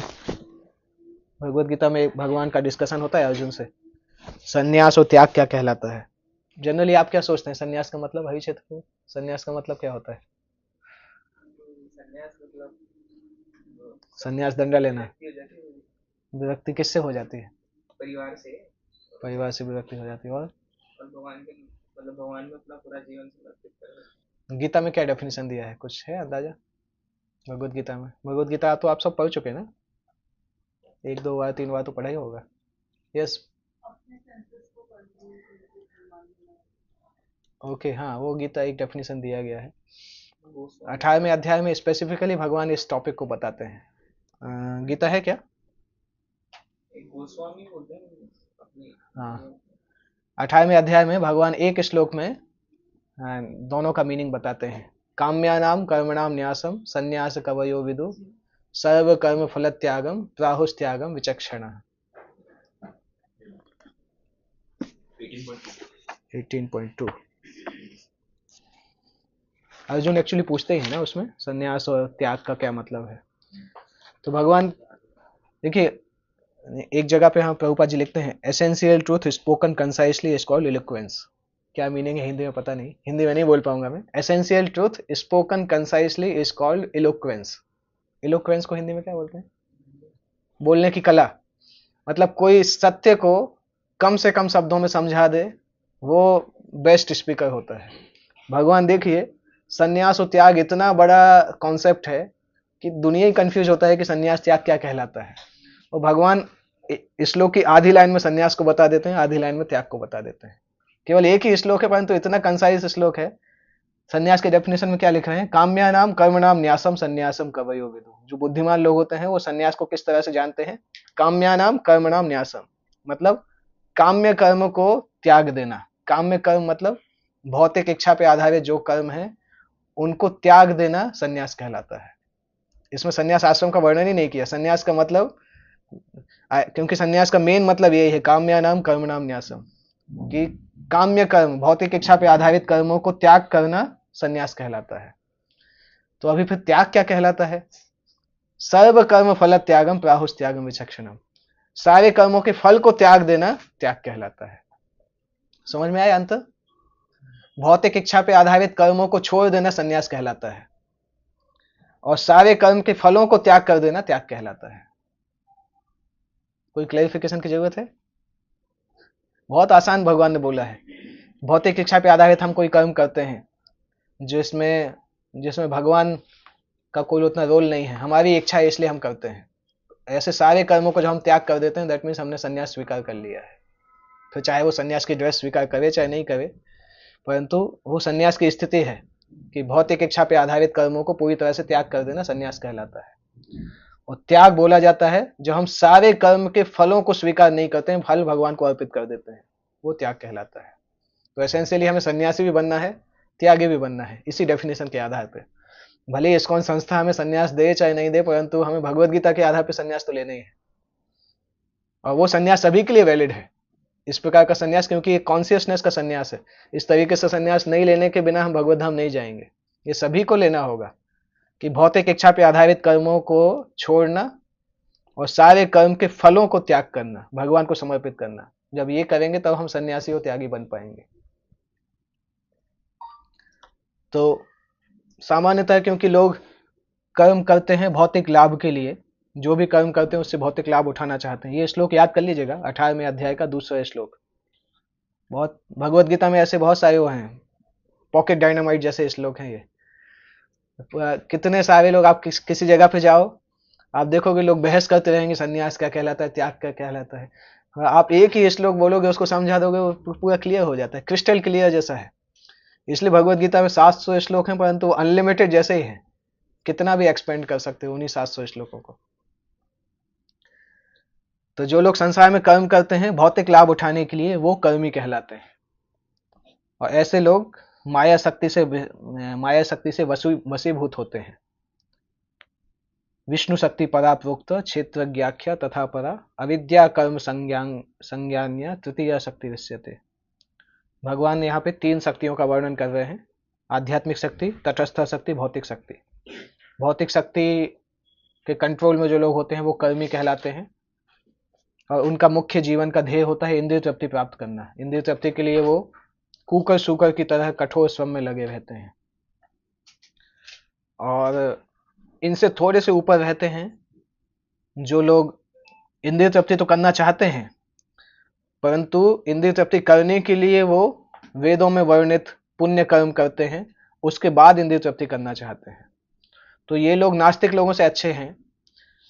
इसलिए अच्छे नहीं है कि दोनों इंद्रिय तृप्ति नहीं करना चाहते हैं, वो लोग भी इंद्रिय तृप्ति करना चाहते हैं, ये भी करना चाहते हैं, परंतु वो लोग बिना वेदों के नियमों के हिसाब से करना चाहते हैं, ये लोग वेदों के नियम के हिसाब से करना चाहते हैं। इसलिए वेदों को मानने के कारण वो लोग उनसे ऊपर होते हैं। ऐसे लोग फिर पुण्यों के बल पे स्वर्ग लोक में भी जाते हैं, चंद्रलोक में ऊपर के लोकों में जाते हैं, वहां पे जाके भोग करते हैं। जब उनके पुण्य क्षीण हो जाते हैं तो भौतिक संसार मतलब पृथ्वी पर फिर से वापस आ जाते हैं। तो ये सकाम कर्मियों की स्थिति है। फिर चाहे वो पुण्य करने वाला हो चाहे पाप करने वाला हो, वो संसार में घूमता ही रहता है। जैसे एक लिफ्ट है, कोई व्यक्ति अगर ऊपर से नीचे आते ही रहे तो हम सोचेंगे पागल व्यक्ति है, परंतु हम सभी वही कर रहे हैं। कभी स्वर्ग करके ऊपर जाते हैं, फिर लिफ्ट से नीचे आते हैं, फिर एकदम नीचे तक चले जाते हैं, पाताल तक चले जाते हैं। इतने पाप करते हैं कि पाताल तक पहुंच जाते हैं। बेसमेंट 7। फिर उसके बाद जाते हैं तो फिर ऊपर 6वें फ्लोर तक चले जाते हैं।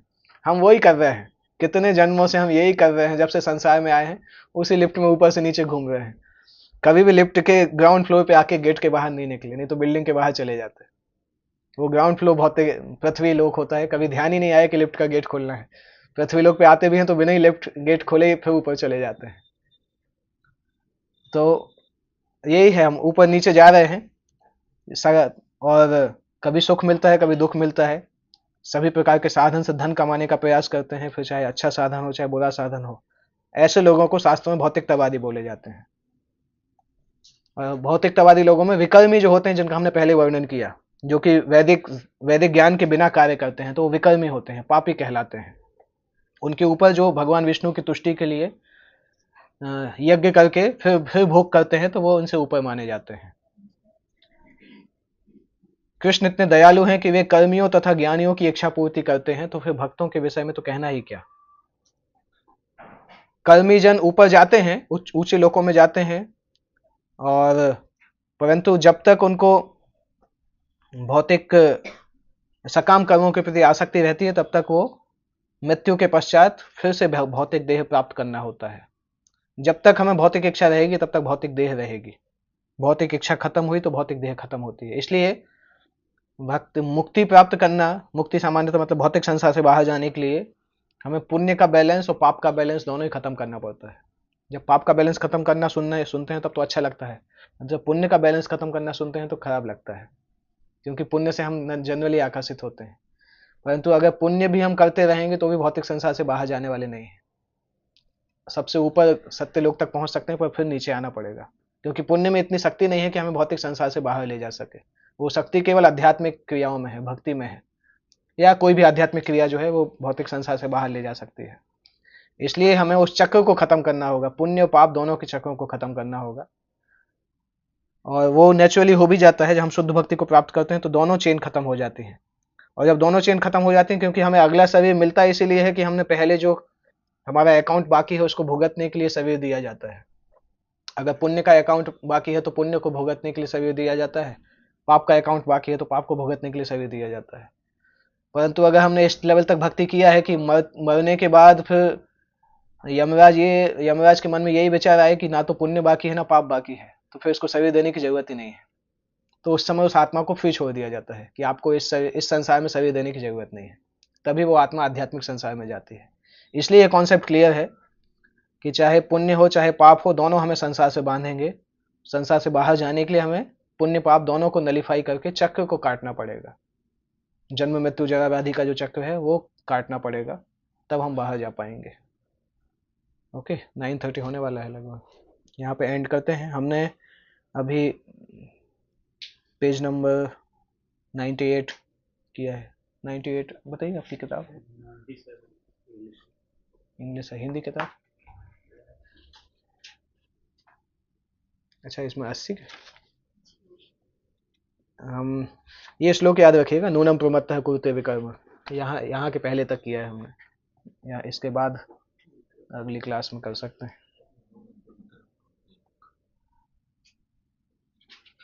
वो श्लोक डिस्कस नहीं किया, उस श्लोक से स्टार्ट कर सकते हैं।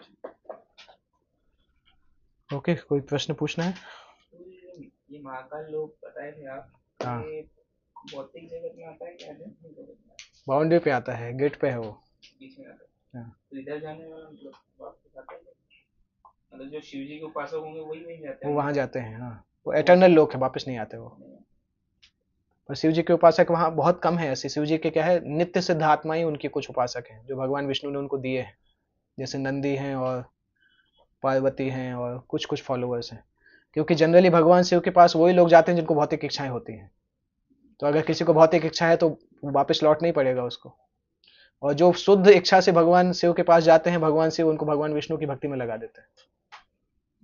तो इसलिए भगवान शिव के जो एक्सक्लूसिव डिवोटीज हैं वो एक्चुअल में भगवान विष्णु के भक्त बन जाते हैं। शिव जी उनको उसी तरफ में ले जाते हैं, क्योंकि शिव जी खुद ही भगवान विष्णु के भक्त हैं। और जब वो भगवान विष्णु के भक्त बनते हैं तो वैकुंठ में चले जाते हैं। इसलिए शिव जी का एक रूप वैकुंठ में भगवान की सेवा करता है। तो जैसे वो जो जहाँ पे कैलाश देव हैं वो वहाँ पे भक्ति करके वैष्णो जा सकते वहां पे भक्ति करके वैकुंठ जा सकते हैं। हैं, वहीं लगा देते हैं भोलेनाथ जी। हाँ, ऐसे लोग जो उनको भौतिक इच्छा के बिना करते हैं उनको वो भगवान विष्णु की तरफ भेज देते हैं, और जो भौतिक इच्छा के द्वारा करते हैं वो तो भौतिक संसार में ही वापस आ जाते हैं। ओके, और कोई प्रश्न है? ऑनलाइन प्रश्न? हरे कृष्णा प्रभु जी, मेरा क्वेश्चन है। यस प्रभु। तो जी मेरा ये क्वेश्चन था कि राधा रानी जी इतनी महान है, उनके बिना मतलब हम जो योग शक्ति कहलाती है और कुछ नहीं कर सकते, तो उनका शास्त्रों में वर्णन इतना कम क्यों? हम श्रीमद् भागवतम में भी देखते हैं, तो श्रीमद् भागवतम में 10वें स्कंद में वर्णन है विशेष उसके रूप में, बट राधा रानी का इतना वर्णन कम क्यों किया गया है? इतनी इम्पोर्टेंट होने के लिए इतना कम क्यों किया गया है? तो क्या होगा उसका आध्यात्मिक दृष्टिकोण? ओके, मैं सिंपल उदाहरण से समझ सकता हूँ। आप लोगों में से केमिस्ट्री की पढ़ाई कितने लोगों ने की है? पढ़ाई तो की है ना। तो केमिस्ट्री में जब 11वीं 12वीं में जब केमिस्ट्री पढ़ते हैं तभी हमें पता चलता है ना कि जल को H2O बोलते हैं, हाइड्रोजन के 2 मॉलिक्यूल, ऑक्सीजन के 2 मॉलिक्यूल। दूसरी क्लास में क्यों पता नहीं चलता है? क्योंकि हमारी बुद्धि उस स्तर पे नहीं है कि हम उसको अप्रिसिएट भी कर पाएंगे या एक्नॉलेज कर पाएंगे।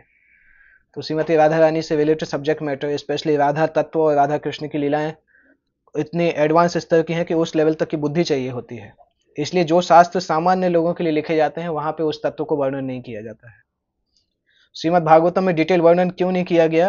क्योंकि दो कारण थे। क्योंकि इसलिए सुखदेव गोस्वामी जानते थे कि श्रीमद् भागवतम कलयुग में एक सभी के लिए शास्त्र है, और जो अगर ये सभी के लिए शास्त्र है तो उसमें बहुत डिटेल में राधा कृष्ण की लीलाओं का वर्णन नहीं कर सकते, क्योंकि सभी लोग उस स्तर के नहीं होंगे।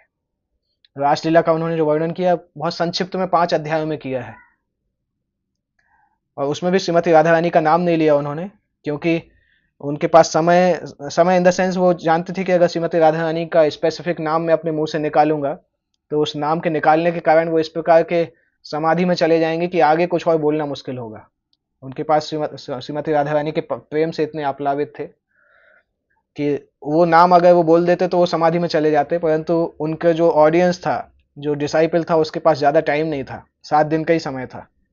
तो इसलिए उन्होंने इंटेंशनली उस नाम को डायरेक्टली नहीं लिया, क्योंकि वो भागवतम को पूरा करना चाहते थे। भागवतम की पूरा करने की जिम्मेदारी उनको भगवान के द्वारा दी गई थी। इस कारणों से शास्त्रों में उनका नाम नहीं आता है।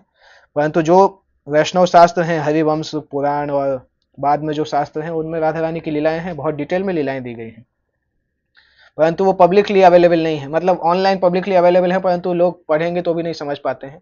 एक पर्टिकुलर इंटेलिजेंस का लेवल उस स्तर पे होगा तब समझ पाते हैं उस तत्व को। Okay, thank you. और कोई आपको प्रश्न है? हाँ हाँ तो अभी तो मैं देख रहा हूँ जैसे आपने इसमें बताया राधा कुंड में बताया कि रहने के लिए वो स्थान और उसका वो होना चाहिए। हाँ पर अभी मैं देख रहा हूँ जैसे काफी डिवोटीज तो खुद राधा कुंड में ही रह रहे हैं और प्रमोट कर रहे हैं और इस तरह से उसको कैसे समझेंगे। और अभी तो कुछ ज्यादा ही चलन चल पड़ा है। हाँ, राधा कुंड में रहने को प्रमोट नहीं करना चाहिए इस्कॉन के भक्तों के द्वारा। मतलब राधा कुंड उस हिसाब से हो सकता है कि अगर कोई रिटायरमेंट लेना चाहता है, वहां पे सफिशिएंट उम्र हो गया है, तब वो चीज़ ठीक है। परंतु ऐसे जिंदगी भर राधा कुंड में रहना, अगर रह रहे हैं तो साधना भक्ति से कनेक्टेड होना चाहिए। सबसे पहली बात तो इस्कॉन भक्त अगर कहीं रह रहे हैं तो इस्कॉन मंदिर आसपास होना चाहिए, वहां पे उनको हर दिन मंगल आरती में जाना चाहिए, साधना करना चाहिए, तब वो छूट मिलती है। क्योंकि राधा कुंड ऐसा स्थान है जहाँ पे साधना भक्ति की जगह भाव भक्ति करते हैं, परंतु जब साधना भक्तों का उतना स्टैंडर्ड नहीं है तो चीपली लेने लगते हैं उसको। जैसे कोई राधा कुंड के तट पे रह रहा है और 7 बजे 8 बजे सो के उठ रहा है, तो वो क्या भक्ति करेगा? अगर रहना भी है तो राधा कुंड के पास में जाके पहले इस्कॉन मंदिर खोलिए, उससे वहां के प्रेसिडेंट बनिए, फिर वहां जाके रह सकते हैं। फिर अगर आप ही मंदिर खोलोगे तो आप ही प्रेसिडेंट बनोगे ना। अगर ऑलरेडी मंदिर है तो वहां पे जाके रह सकते हैं, अगर वहां पे रहने की फैसिलिटी है। मेन चीज है सेवा में लगना होगा, साधना भक्ति की क्रिया और सेवा में लगना होगा। मुझे याद है आज से 3 साल पहले 4 साल पहले भी हम लोग जब परिक्रमा कर रहे थे तब मैं एक भक्त से मिला था। उन्होंने वो मुझे ले गए, उन्होंने बताया देखो तब भी उन्होंने भी बताया था देखो शास्त्रों में भी कहा है कि हमें राधा कुंड के पास रहना चाहिए। सबकी समाधि वहीं बताई, सबकी भजन कुटीर वहीं बताई। ये देखो यहाँ इनकी भजन कुटीर भजन उनकी सबकी भजन मूर्ति ठाकुर भी वहाँ भजन मूर्ति है लास्ट में वो बताया। तो उस हिसाब से बोले हमें मकान यहाँ जल्दी से प्लॉट ले लो, रेट बढ़ रहा है, इस तरह से उनका हाँ इंटेंट सेल करना था प्लॉट को। हम्म। और वो बताए और इसका इफेक्ट ऐसा है अभी मैं बता रहा हूँ डिवोटीज कांग्रेगेशन में भी देख रहा हूँ काफी लोग ले रहे हैं। नहीं, फ्लैट कई बार लोग लेते हैं कि जब जाएंगे तो रुकेंगे, क्योंकि वृंदावन में जगह नहीं होती है। जैसे कभी कोई लोग कार्तिक में जाते हैं तो 1 महीना वहां रुक सकते हैं, वैसे फ्लैट लेने में ऐसा वो नहीं है। ऐसा प्लॉट लेके मकान बना रहे हैं तो वो गलत नहीं है, ऐसा कभी जाके रहने के लिए रह सकते हैं ऐसा। और फिर हाँ लास्ट में अगर आप जा रहे वृद्धावस्था में हाँ, अगर आप जा रहे हो धाम में कभी कुछ हफ्ते के लिए, 1 आध महीने के लिए, आपके पास नहीं तो आपको बाहर पेमेंट करना पड़ेगा। अगर आपका खुद का है तो वहां पे रह सकते हो। ये बात हो रही परमानेंटली वहां पे रहने की। अगर कोई परमानेंटली रह रहा है जवानी से, तो उसकी साधना भक्ति में कुछ फिक्स सेवाएं होनी चाहिए। केवल ऐसे नहीं कि वहां पे टाइम पास करने के लिए रह रहे हैं, क्योंकि हम इतने स्ट्रांग नहीं कि हम खुद अपनी साधना भक्ति को मेंटेन कर सकते हैं। हमें एक इंस्टीट्यूशन चाहिए जहां पे वो हमारी साधना भक्ति को मेंटेन करेगा। एक लेटर स्टेज पे जाके रह सकते हैं ऐसा। और अगर प्रैक्टिस करने के लिए या भजन करने के लिए हाँ, जब हम उस स्तर पे जाएं या फिर शरीर वृद्ध हो जाए, एक्टिव सेवाओं में नहीं है, तब वो किया जा सकता है। पर मैं इसलिए उदाहरण दिया प्रभुपाद का, प्रभुपाद इतना अप्रिशिएट नहीं करते थे। इसलिए आप देखो इस्कॉन के भक्त जाते भी हैं तो हम जनरली बोलते हैं इस्कॉन मंदिर के आसपास रहो, राधा कुंड की बजाय। क्योंकि इस्कॉन मंदिर के आसपास रहेंगे तो कम से कम कोई ना कोई सेवा में लगे रहेंगे। हम तो ऐसे हैं कि अगर हम मतलब अगर हम थोड़ा सा ढीले हो जाए तो हमारा उठना ही सुबह मुश्किल हो जाता है। हम कौन सी शुद्ध भक्ति की बात कर रहे हैं? थोड़ा सा ज्यादा हो जाता है, हाँ ज्यादा हो जाता है थोड़ा। हाँ, वही मतलब हम जब एक तो हम यही श्योर नहीं कर पा रहे हैं कि हम सुबह उठ पाएंगे, तो हम क्या राधा कुंड में रहने की और शुद्ध भक्ति की बात कर रहे हैं? अभी हमारा स्टैंडर्ड तो KG1 KG2 जैसा है। जिसको मम्मी पापा जगाते हैं कि बेटा स्कूल का समय हो गया, उठ जाओ। अभी ऐसी ऐसी हमारी हालत है। तो अभी हम क्या सोच सकते हैं? कम से कम उतना मसल्स तो डेवलप करो कि हम उतना साधना भक्ति में मेंटेन कर सके अपने आप को। ओके, ठीक है। यस मित्र। जैसे आपने अभी बताया कि जो साधना करते हैं या फिर सेवा करते हैं, बहुत बार जैसे शास्त्रों में लिखा है कि हमें शास्त्रों का अध्ययन जैसे सन्यासियों के कुछ गुण होने चाहिए, वो शास्त्र भी होने चाहिए या फिर हाँ पर हम बहुत बार देखते हैं कि अपने स्कॉल में ऐसे लोग हैं जो उनको शास्त्रों के बारे में इतना नॉलेज नहीं है, बट वो कोई एक सेवा को करते हैं और सेवा ही पूरी लाइफ करते रहते हैं। पर जो शास्त्रों के हिसाब से बोला गया है कि आपको शास्त्रों के हिसाब से आपकी साधना ऐसी होनी चाहिए, पर वो स्पेसिफिकली कोई सेवा में ही रहते हैं, तो वो कैसे मतलब ये पार करेंगे? डिपेंड करता है वो सेवा में रहते हैं परंतु साधना करना चाहते हैं या अज्ञानी है, उनको पता ही नहीं है, या फिर साधना करने की इच्छा ही नहीं है, उस पर डिपेंड करता है। अगर उनको साधना के स्टैंडर्ड के प्रति अज्ञान है तो भगवान मदद करते हैं, क्योंकि सेवा के द्वारा भी प्योरिफिकेशन होता है, धीरे धीरे साधना करने लगेंगे। परंतु अगर वो साधना करना चाहते ही नहीं है तो फिर उनको वेट करना पड़ेगा। परफेक्शन तो मिलेगा क्योंकि भक्ति में लगे हैं, परंतु समय लगेगा परफेक्शन में। ऐसा नहीं है कि उनका कुछ होगा नहीं, ऑब्वियसली धीरे धीरे जब एक प्योरिफिकेशन के स्तर पे पहुंचेंगे तब उनको अंदर से इच्छा होगी या कोई वैष्णव उनको मदद करेंगे, तब वो एक्टिव उस चीज में लगेंगे, तो आगे तो बढ़ेंगे। परंतु जब हम वन लाइफ टाइम की बात करते हैं तो फिर बहुत हाई स्पीड की जरूरत पड़ती है। अदरवाइज तो जो भक्ति कर रहे हैं कुछ लाइफ टाइम है तो भगवान के पास जाएंगे ही, परंतु जब वन लाइफ टाइम की बात है तो उसके लिए फिर आपको व्हीकल की स्पीड फास्ट करनी पड़ती है। प्रभु जी, इसमें जैसे कि बताया जाए कि एक डायरेक्ट भक्ति होती है, एक इनडायरेक्ट। डायरेक्ट मतलब जैसे भागवतम का श्रवण करना या फिर अध्ययन करना या फिर डायरेक्ट विग्रह सेवा करना। पर इनडायरेक्ट में कैसे आ जाता है कि जैसे कोई सेवा दी गई, जैसे कि क्लास अरेंज करवाना आपका, इसमें कुछ भी कुकिंग करना, ये वो, तो इसको कैसे समझ सकते हैं? डायरेक्ट भक्ति में कौन लग सकते हैं, किसका क्या लेवल है, वो कैसे पता चलेगा? एक्चुअली इन जनरल डायरेक्ट और इनडायरेक्ट उतना ज्यादा क्वांटिफाइड नहीं है भक्ति में, क्योंकि अगर गोल कृष्ण से संबंधित है तो सारी चीजों का फल प्योरिफिकेशन के रूप में मिलता है, तो चाहे वो छोटी सेवा भी हो, चाहे कुछ भी कोई भी सेवा हो। जैसे प्रभुपाद राधा दामोदर मंदिर में गए थे अपने शिष्यों के साथ, तो उन्होंने एक माता जी, बहुत बूढ़ी माता जी को देखा था कि वो पिछले 60 साल से सुबह यमुना में जाती थी और यमुना का जल राधा दामोदर के लिए लेके आती थी। तो प्रभुपाद ने तमाल कृष्ण महाराज से बोला था कि ये माता जी जो हैं ये इसी जन्म में भगवत धाम जाने वाली हैं, क्योंकि पूरी जिंदगी राधा दामोदर के लिए यमुना का पानी लेके आई हैं सुबह सुबह। तो ऐसा नहीं था कि वो माता जी ने कोई शास्त्र पढ़े, या हो सकता है जितना समय होता होगा उतना पढ़ती होंगी, परंतु अल्टीमेटली कितना सिंसियरिटी उसके आधार पर भगवान उनको गाइड करेंगे। ऐसा जरूरी नहीं है कि सबको सारे शास्त्र आना ही होगा। कई लोगों का इंटेलिजेंस उस तरह से नहीं होता है कि शास्त्रों को उतना जल्दी समझ पाए, परंतु फिर उनको श्रवण में इंटरेस्ट होना चाहिए कि कम से कम सुनना अच्छा लगे, भगवान के बारे में प्रामाणिक जगह से सुने। किसी भी तरह से कृष्ण प्रेम डेवलप करना चाहिए भक्ति की क्रियाओं में लग के। और अगर गंभीर है तो भगवान धीरे धीरे उनको बुद्धि प्रदान करते हैं, समझने भी लगते हैं वो लोग। अगर उस चीज के लिए गंभीर भी नहीं है तो फिर प्योरिफिकेशन में समय लगता है। जैसे भागवतम पढ़ते हैं, गीता पढ़ते हैं, पढ़ने की इच्छा होती है लेकिन याद कुछ नहीं रहता। कोई समस्या नहीं है, पढ़ते रहिए, धीरे धीरे याद हो जाएगा। रस्सी आवत जाती ही सिल पर होत निशान। रस्सी जब बार बार पत्थर पे जाती है तो पत्थर पे भी निशान पड़ जाते हैं। तो इतना गीता पढ़िए कि गीता पढ़ने का हद हो जाए, अपने आप याद होने लगेगा। दिमाग भी बोलेगा ये तो यही पढ़े तो याद तो करना ही पड़ेगा।